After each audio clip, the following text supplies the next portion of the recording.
So here we are back again, Skinny Black's Lounge. We got a special edition, special segment today. We have a candidate that's running for mayor of Compton. Brother Rodney Lister is in the house. So we'll get to Rodney in a minute. So I am Rob, aka or KKA.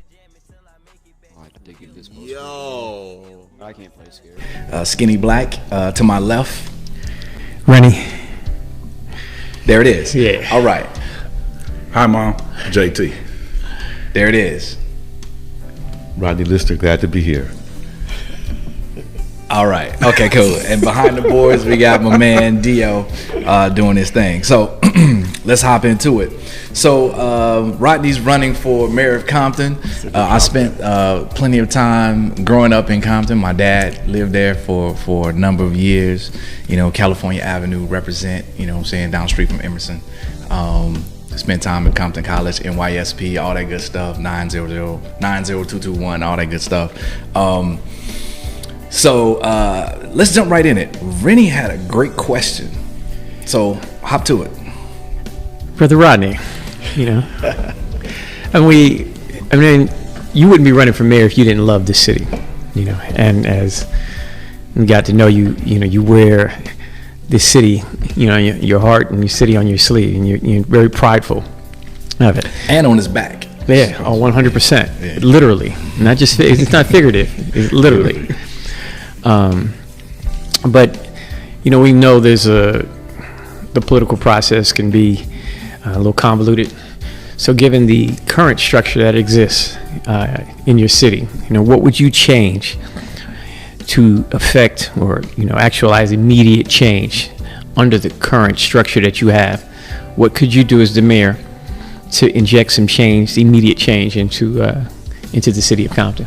That's a great question. I appreciate that. But let me back up for a second. Mm-hmm. Rob, I need you to keep it 100. Rob's from South Side. Okay. Okay. I'm West Compton.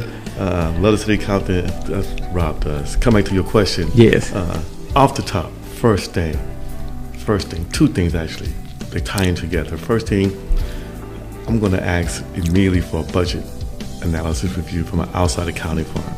Because one of the problems the public has with city officials is they believe the city officials are stealing money, hiding money, pocketing money.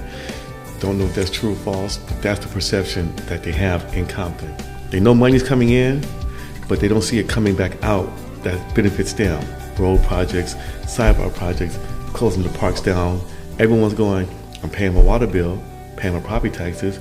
I shop in Compton, so sales tax is being generated.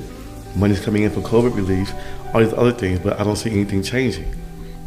Secondly, immediately after that, I would institute purchasing processes. Right now in Compton, every department buys its goods and services independently.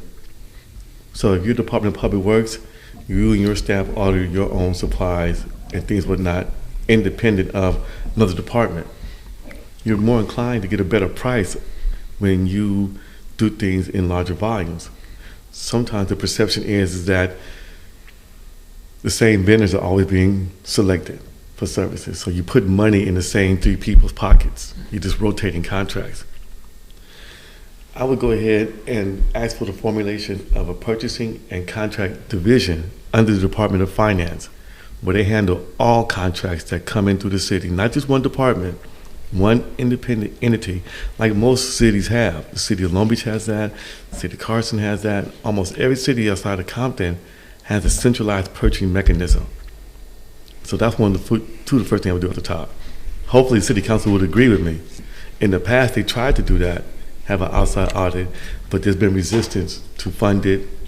They got stuck in the minutiae of who to go for, who to go after, and as a result, it never occurred, but I'll push forward with that.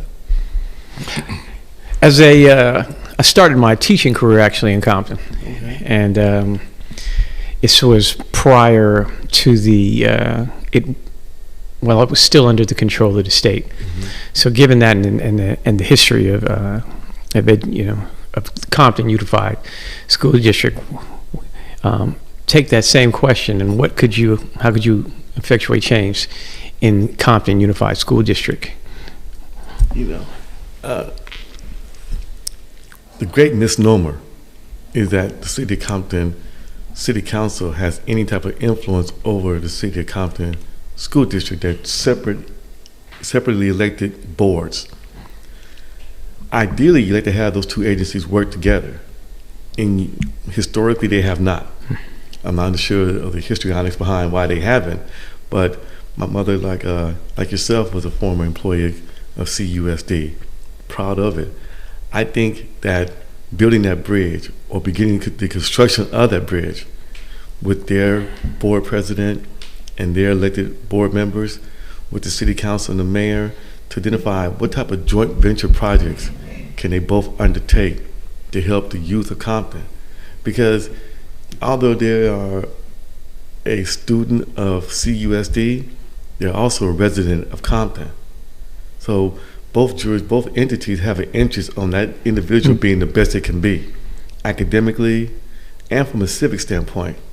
So I would think that one of the first things as a city what we would do is look at individuals who are in high school, bringing back the Summer Youth Employment Training Program, funding that, and working with the school district to identify those individuals who could benefit from that program.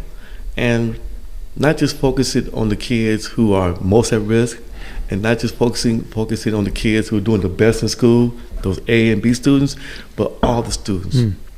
One thing I like is when you look at academic decathlon programs, you have to have X amount of A students, X amount of B students, and X amount of C students. You can't stack those teams to win, because they know to get the best representation of your student body, you need a mixture. Same thing with the summer youth training program. I would do that. And mentorship programs. The city of Compton has professional individuals in every department. So why don't we have some type of after-school program where they come and mentor, shadow, and rotate it? Every 6 months, a new group of kids come in. Well, let me hop on that summer youth employment piece, or just youth employment piece in general. As we think about trades, whether that's and that training starts in high schools or middle schools, what does that look like given the 21st, 22nd century of like green technology or just technology in general? How do you see combining summer youth employment programs with clean or green tech for Compton? Oh, that definitely has to happen. Green technology, green manufacturing, green employment opportunities, that's the next wave. Historically, Compton Unified School District and other districts have been behind the curve. We train for jobs today or jobs yesteryear, and we get left behind. So give us an example of green, so the folks who be specific. As far as manufacturing or employment, or just in general? All of it. Well, hit all three. From a manufacturing standpoint, technology is out there where companies are going, example of batteries, being utilized for automobiles, being utilized for type of vehicles and things of that nature, appliances that were electric powered from traditional electricity lines and things of that nature, going green in the sense of replacing those items with batteries and having the manufacturing capacity to build those. Compton has a very large industrial tract that follows the Pathway 91 freeway. And some of those buildings are vacant. So as a mayor of Compton and city council, it would behoove us to bring in a manufacturer who's building those type of green appliances, the type of green equipment. For example, for Tesla, and other automobile manufacturers, you have a lot more car companies going electric. I believe Audi said, and I could be wrong on the company, but I believe Audi said that in the next 4 years, their entire fleet of automobiles will be electric. They're gonna have to make the batteries somewhere. Yeah. So if we can encourage those type of entities to come to Compton and work out a hiring agreement. We have a department there called Career Links, and in the past, what they would do is they would work with the new employer come in town and say, X amount of individuals will be from Compton. We'll help train them up, we'll get them up to speed, and your company will hire them. And for the most part, that worked. So getting with individuals who know how to train people to work in those industries, the manufacturing aspect of it, and the installation of it, installing green type of technology onto current buildings is not as simple as going in, pull out, replace. You have to change wiring, cabling, couplings, connections, all those things. So training individuals on how to install that. And so it could be an infrastructure piece that exactly. Could. And what's the beautiful thing about that is that if you train someone in manufacturing and installation, they can take that experience, that knowledge, and go anywhere else and apply it, and still remain a resident of Compton. The average person, ideally, winds up staying nearby or close to where they grew up at, by and large. But if you can't afford to stay where you grew up at, then now we're losing an asset. So through that type of technology, that type of employment opportunities and investment, we're able to keep the next generation of individuals who are connected to Compton, to reside in Compton. And how could that look connected with the high schools and middle schools and CUSD? Oh, I think the priority would be to go ahead and have those individuals at the high school level identified as the first wave of individuals to receive that training. One of the results, I'm older, but I can recall when Proposition 13 first came down, the school districts California-wide were hit hard. And what was the first hit wasn't bans.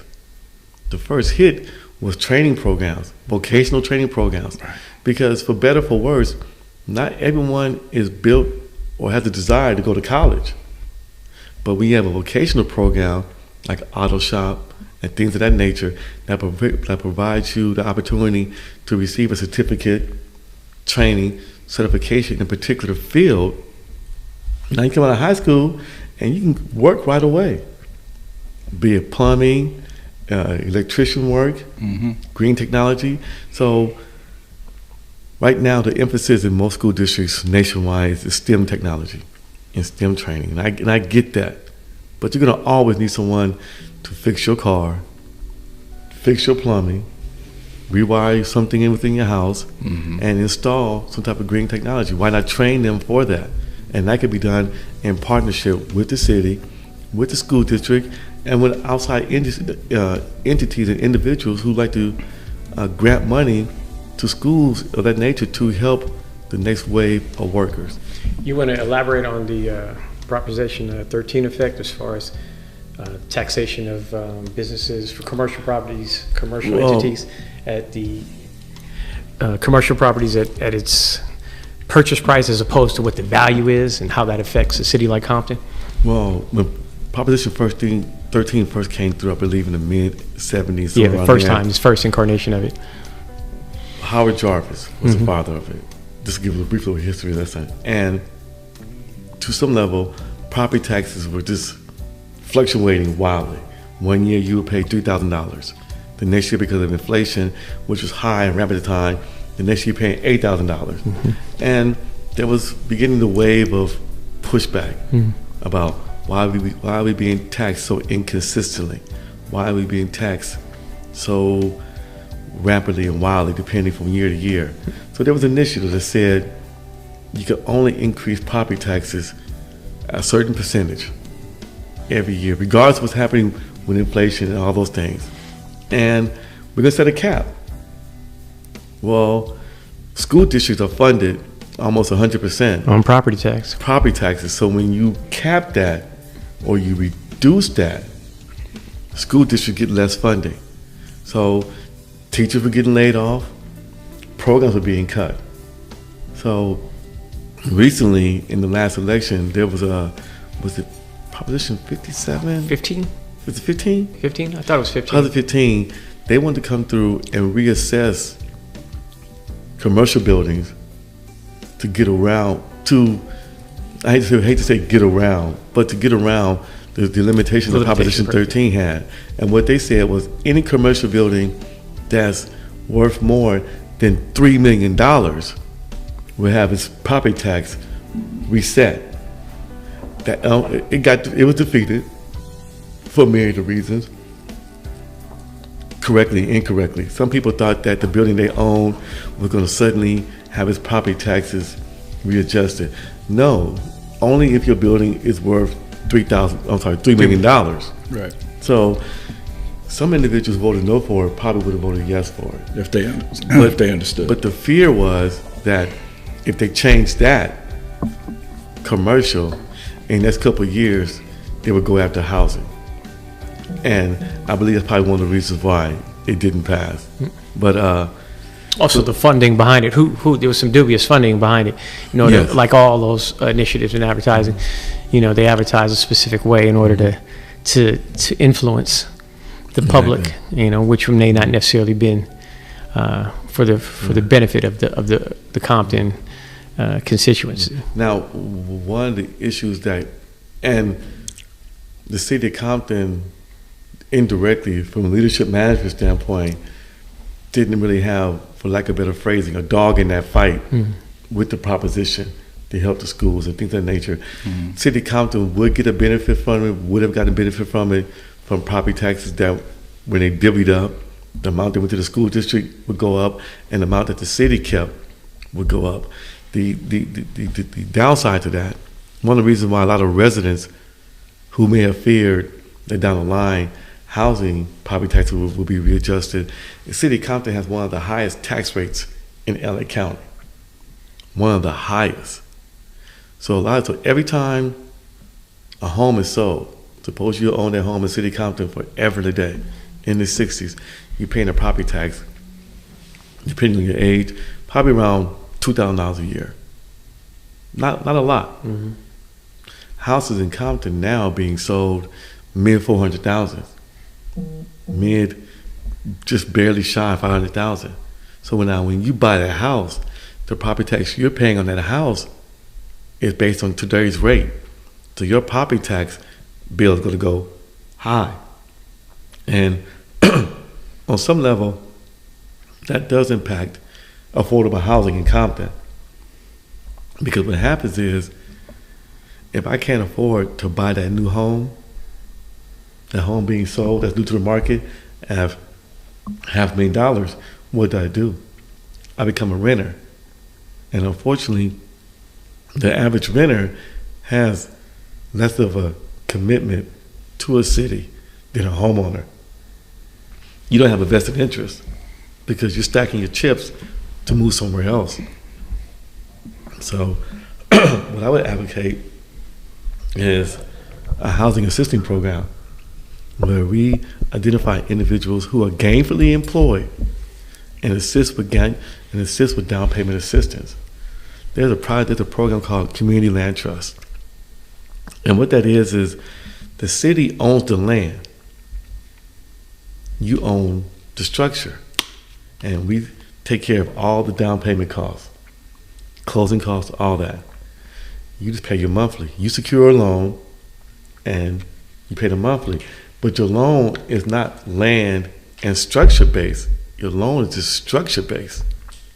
And as long as you live there, you never pay anything back to the city. But when you move or you sell that home, you split all the proceeds from that home sale with the city. Now the city takes that same structure and resells it again. But you're buying that home. Essentially, you're buying a home not to pass on to your children. You're buying that home as your forever home. And if you pass away and one of your children still wants to live there, it continues in the family. And there are programs like that that allow you to increase your affordable housing stock. A lot of times we get stuck on affordable housing and think that it means... You don't focus on the ownership aspect of it, because they did that in the Harbor area where the Harbor City projects used to be. right over there off PCH next to Kaiser. PCH in Norman used to be the Harbor City Projects. That's the same thing. It's broken up into townhomes, condos, and then there's some affordable housing in there. However, you only purchase the home, the entity there, but the land is still owned by the city or whatever the entity is there, city or county. I can't remember exactly. But here's the beautiful thing to that, though. Suppose that your money, your funds are low. And I say, if I can live here for 5 years and sell this home and sell it for X amount of dollars, that puts maybe $75,000 in my pocket, $100,000 in my pocket, that I keep and the rest goes to the city, essentially, I've had a form of permanent housing apartment that now allows me to go ahead and become a homeowner somewhere else, ideally in the same city, because I have my down payment money saved up. And that's how you encourage that type of program. And there are plenty of homes in the city of Compton that the city can go after and buy. There are plenty of vacant lots that we could put the correct type of housing. Not this type of housing where you can't park on one side of the street because the homes are too close to each other. Yeah. That zero lot line. No, put a real looking house up there. That maybe you can't put 6 homes, but you could put 4 quality homes. Well, guess what? You're putting 4 homes up there that you didn't have before. Sometimes we have to temper getting rich right now in our projects versus getting rich down the line and doing it right. Compton has a history of a lot of failed projects that we did wrong. So one of the things that I would like to do is put the right people in the right positions from an employee standpoint. Jay? Okay. Oh, man, y'all some smart brothers, man. I'm proud of y'all. Y'all done a fantastic job. We'll switch it up a little bit. To me, you know, LA all day, born and raised, but you know, Compton is exported, or what best known for exporting a couple things. Let's see, rap music, gang banging, and Tam's Burgers. And Louis. Yeah, Louis too. Louis slash Compton, so he wouldn't say Louis. You know. But in all seriousness, you know, your reputation precedes you as a city. What would you like moving forward for the future of Compton for it to be known for? You know, that you must have read my mind a couple weeks ago. I did a search. I said, I was just at home messing around. I'm not sure why I did this. I said, what is Compton known for? Like you Google in this city is known for sports team, or is known for growing crops or whatever. You know, what is Compton known for? The first thing it said is known for gangs and rappers. This was a Google search. And I was like, that's kind of insulting. And when I sat there, I thought about it, I was like, yeah, that's what we're known for. Through our own actions as residents and through the actions of allowing ourselves to be painted by media as whenever something happened in Compton, it was always gang related. So I'll go ahead and own that. And we have had a proliferation of rappers who have come through Compton. Not a bad thing, but we know we've had some great ones come through. You know, what I would do to help change the image of Compton, first and foremost, is control the narrative of Compton. When I say that, we have to do a better job of promoting the city. When something great happens in Compton, we got to do a better job of letting the media know. Contacting the news station and saying, hey, might want to cover this story. Or doing press releases. I don't see any of that happen. Compton doesn't have, I believe, a dedicated communication department, which we need, because we do good things in Compton. More importantly, or in addition, I would go ahead and do a much better job of promoting the city, encouraging individuals to come to the city and addressing concerns people have regarding crime. The crime rate in Compton is not exceedingly higher than our neighboring cities, but we get painted with that brush of Compton's the worst out of all these cities. Compton's the worst. Compton's the place where you don't want to go. When the harbor area is not worse. Not You know what I mean? right. And I hate to say this in this form, but just being authentic, Carson is way more active than Compton, but you don't hear about those things. And I'm not saying we should go ahead and paint Carson, Another city, but different. I'm just saying that we got to go ahead and work on controlling the narrative of our city. Now, perfect example, because I'm a nerd. There was this young man who was killed at the age of 14 in Los Angeles, and he played youth ball in Compton. From everything I read about him, and I had a couple of friends that knew him, everyone said that when he went to college, he was going to be one and done. Even if he went to college versus the G League, he was that good. He was 6'6" at the age of 14. Unfortunately, he got killed. I'm watching the news. The next day I read the paper, and he said he was killed in Compton. And I was like, Yeah, he wasn't. no, I wasn't. And I'm like, when did 87th and Main, or if 87th or something, become Compton? But the LA Times ran that article, and he said, Compton youth killed in Compton. So now what do you think? Compton kills his own. Compton kills his shining star. You can't escape Compton no matter how much you're doing the right thing. So I contacted the LA Times, and Sports Illustrated ran that article also. And Sports Illustrated. The LA Times didn't contact me at all, didn't say anything. Sports Illustrated wrote me back, said, and when I wrote them back, I said, you could do a Google map, here's the ads, here's the cross streets. And I said, in your article, you mentioned that LAPD was investigating it. If it had occurred in Compton, it would have been the Sheriff's Department, LAUSD. Please feel free to Google it. They wrote back, apologized for the correction, printed a new article, because it's electronic, links and everything. Said, thank you for contacting them. LA Times didn't do a correction. I get the paper delivered every day. So, I was looking, didn't see anything. I'm wondering if the city of Compton had anyone on their staff that says, I got to protect my image. Hey, this story is misleading. Let us contact this agency that ran this article, this agency that ran this article. So with that being said, I believe what I would do is, and you don't want to increase costs of an agency, especially when Compton is hemorrhaging money. But I think a public information officer, someone on that level, is needed. So when a council person does something in their neighborhood that's a good thing, have it advertised in the press telegram, have it advertised or mentioned in the LA Times, or have it mentioned on a local channel station. I watch Channel 5 News all the time. In the morning, I wake up early, watch from 5 to 7. And every time you see a little city, Pico Rivera doing something, they reported there. City of Linwood doing something, reported there. Why don't I see that for Compton? And I can't blame the media sources for not running the article or not running the story if no one's contacting them. Messaging and framing. Hey man, I went to say Louis Burger, but players mess up too. Don't edit none of this, man. I smell you. It's all good. Yeah. Hey, I want to know, because listen, we're in a shared workspace. When we were searching for office space, we wanted shared workspace in South LA. We wanted some, if possible, with our folk and with our people.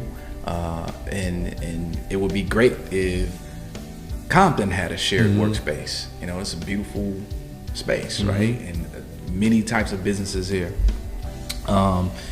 Also, entertainment. Like, we go to cigar lounges all the time, right? We got memberships, but all of us have memberships at cigar lounges somewhere in LA and the surrounding areas, but not Compton. We all hang out and like to go, have dinner and have some good food, or do some shopping if necessary.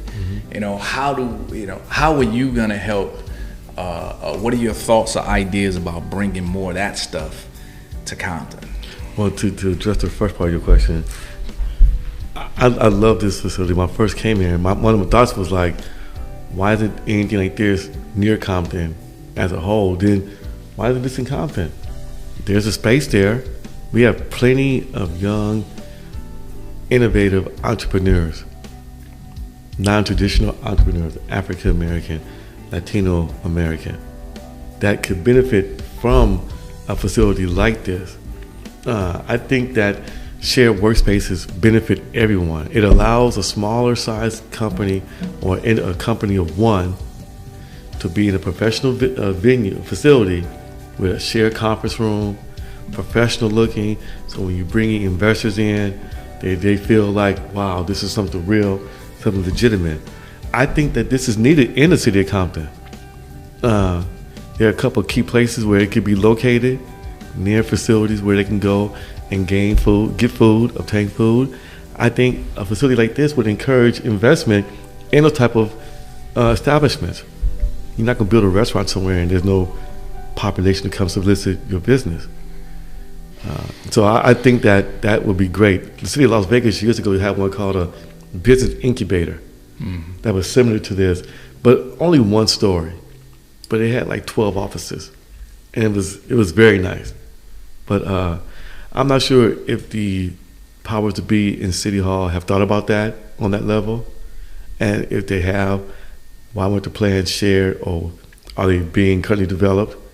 But that's something that I would definitely bring. Yeah, shared workplaces and, like this. They got shared restaurant spaces to where now going to different restaurants and new entrepreneurs coming through. Now going to the second part of your question,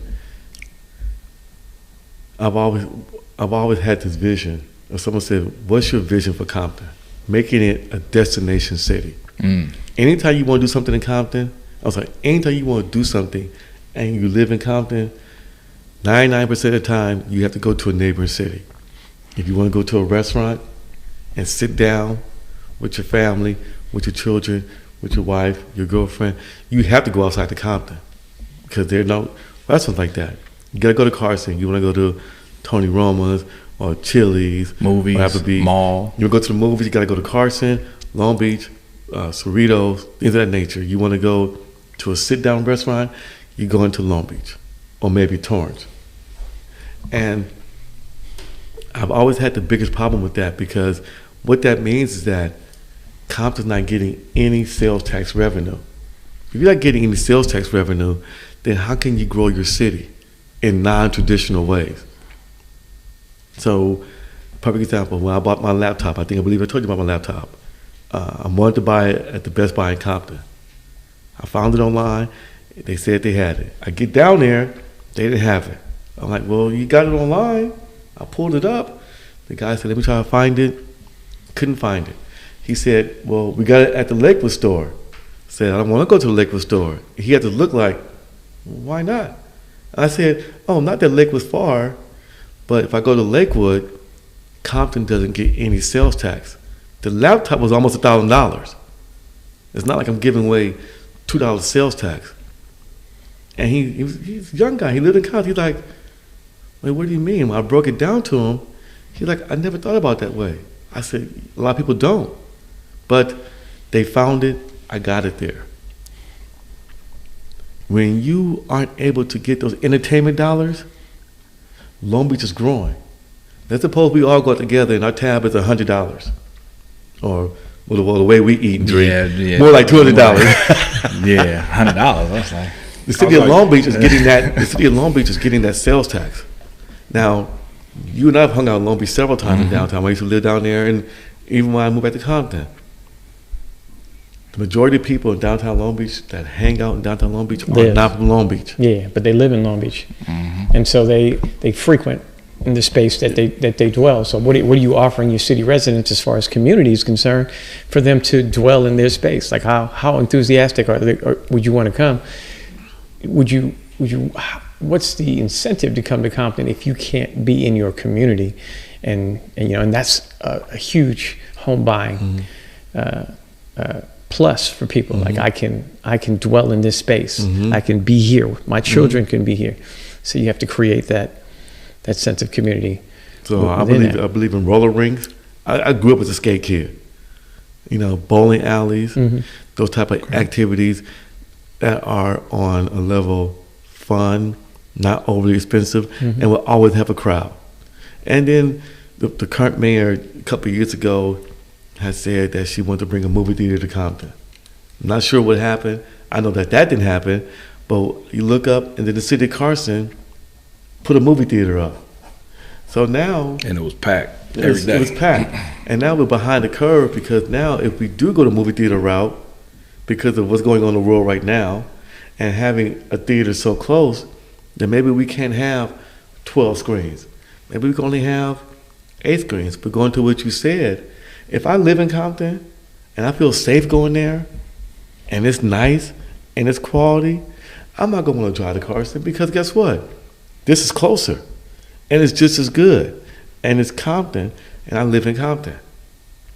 So going to what you said, that's an excellent point. You know, Do you think, given the opportunities with a lot of different projects for federal grant money and federal projects, do you think that at this point in time that Compton utilizes those avenues or maximizes those avenues for federal funding for different construction projects, for different for opportunity zones and whatnot? Is there a space for that in Compton? Are they utilizing that like other cities? I don't believe the city of Compton has staff in place who knows how to Access that. how to go after those federal funds. Compton does receive federal funds.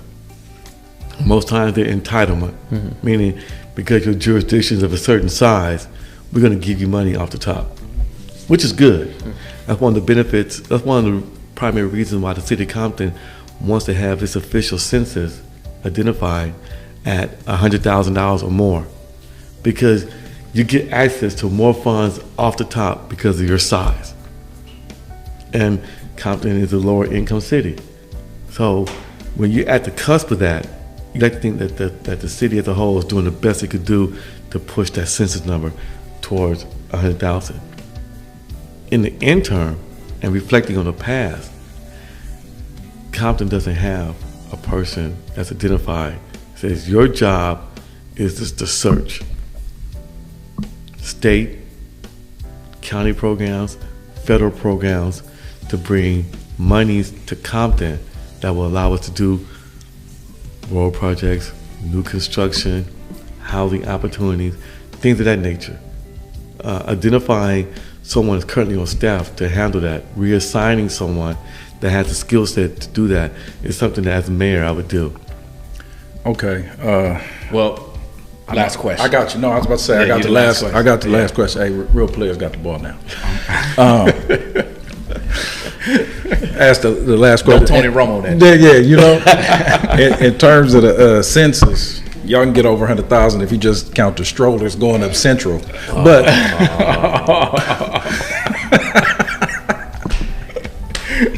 Rosecrans. yeah, you know, either one. Unfortunately, those are visitors. They visited with strollers with no attraction. We've seen a lot of scandals in administrations, corruption, mismanagement of funds, and whatnot. Can you promise corruption-free, scandal-free with what you're doing? Here we go. I'm gonna go ahead and say this. I'm built for a lot of things, not built for jail.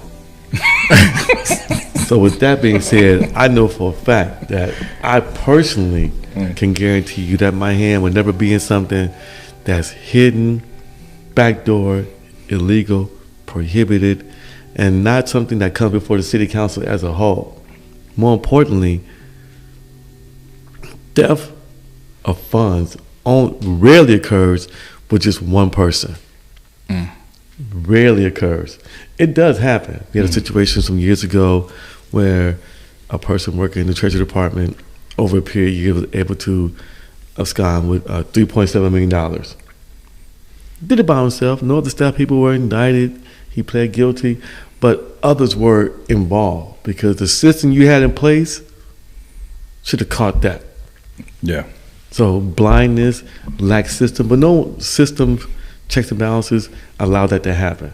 So it didn't happen in a vacuum. Someone just noticed an opportunity to go ahead and take advantage of that blind spot. As mayor, the first couple of years, because I believe a lot of contracts have been entered into that should not have been entered into because people had the authority to sign up for certain agreements or no one was monitoring or requiring purchasing and fair bidding contract to go out, everything that requires signature from the mayor or the city treasurer will come before the entire city council for approval.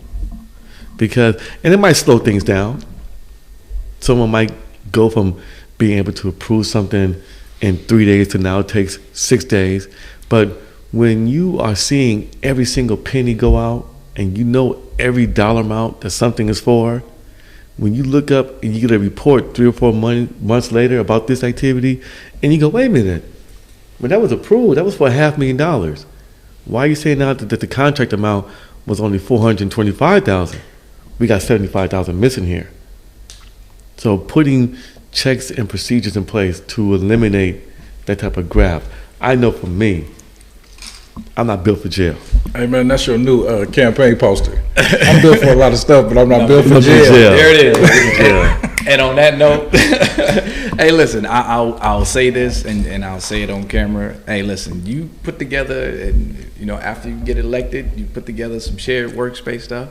We'll absolutely have Appreciate that. Our business address be there, brother. Mm-hmm. Definitely, we'll absolutely do that. Yes, sir. Appreciate you, man. Thank you for coming through and answering and being a part of SBL Skinny Blacks Lounge. Thank you for your candidness and being open and thoroughness of responses. Appreciate it. And yeah, man. And so, you know, hey, I can't wait to see you on the other side, brother. Thank you. Thank y'all for having me. I appreciate it.